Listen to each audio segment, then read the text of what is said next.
شروع اللہ کے نام سے جو بڑا مہربان نہایت رحم والا ہے۔ جو چیز آسمانوں میں ہے اور جو چیز زمین میں ہے سب خدا کی تسبیح کرتی ہے، اسی کی سچی بادشاہی ہے اور اسی کی تعریف لامتناہی ہے اور وہ ہر چیز پر قادر ہے۔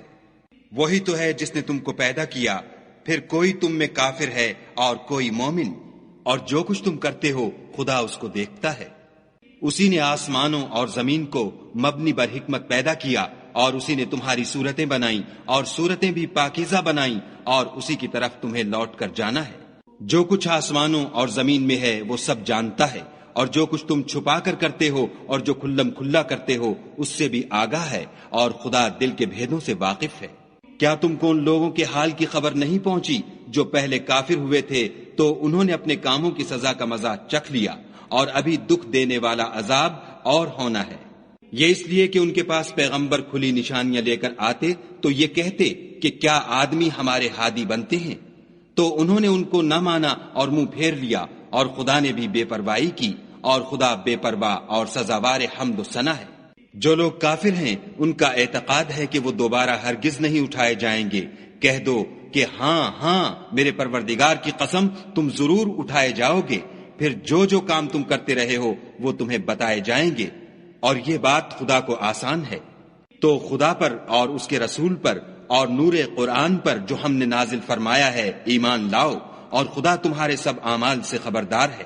جس دن وہ تم کو اکٹھا ہونے یعنی قیامت کے دن اکٹھا کرے گا وہ نقصان اٹھانے کا دن ہے، اور جو شخص خدا پر ایمان لائے اور نیک عمل کرے وہ اس سے اس کی برائیاں دور کر دے گا، اور باغ بہشت میں جن کے نیچے نہریں بہ رہی ہیں داخل کرے گا، ہمیشہ ان میں رہیں گے۔ یہ بڑی کامیابی ہے۔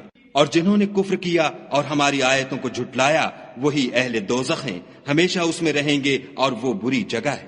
کوئی مصیبت نازل نہیں ہوتی مگر خدا کے حکم سے، اور جو شخص خدا پر ایمان لاتا ہے وہ اس کے دل کو ہدایت دیتا ہے، اور خدا ہر چیز سے باخبر ہے۔ اور خدا کی اطاعت کرو اور اس کے رسول کی اطاعت کرو۔ اگر تم منہ پھیر لوگے تو ہمارے پیغمبر کے ذمے تو صرف پیغام کا کھول کھول کر پہنچا دینا ہے۔ خدا جو معبود برحق ہے اس کے سوا کوئی عبادت کے لائق نہیں، تو مومنوں کو چاہیے کہ خدا ہی پر بھروسہ رکھیں۔ مومنوں، تمہاری عورتوں اور اولاد میں سے بعض تمہارے دشمن بھی ہیں، سو ان سے بچتے رہو، اور اگر معاف کر دو اور درگزر کرو اور بخش دو تو خدا بھی بخشنے والا مہربان ہے۔ تمہارا مال اور تمہاری اولاد تو آزمائش ہے، اور خدا کے ہاں بڑا اجر ہے۔ سو جہاں تک ہو سکے خدا سے ڈرو، اور اس کے احکام کو سنو اور اس کے فرما بردار رہو، اور اس کی راہ میں خرچ کرو، یہ تمہارے حق میں بہتر ہے۔ اور جو شخص طبیعت کے بخل سے بچا لیا گیا تو ایسے ہی لوگ راہ پانے والے ہیں۔ اگر تم خدا کو اخلاص اور نیت نیک سے قرض دو گے تو وہ تم کو اس کا دوچند دے گا، اور تمہارے گناہ بھی معاف کر دے گا، اور خدا قدر شناس اور بردبار ہے، پوشیدہ اور ظاہر کا جاننے والا، غالب اور حکمت والا۔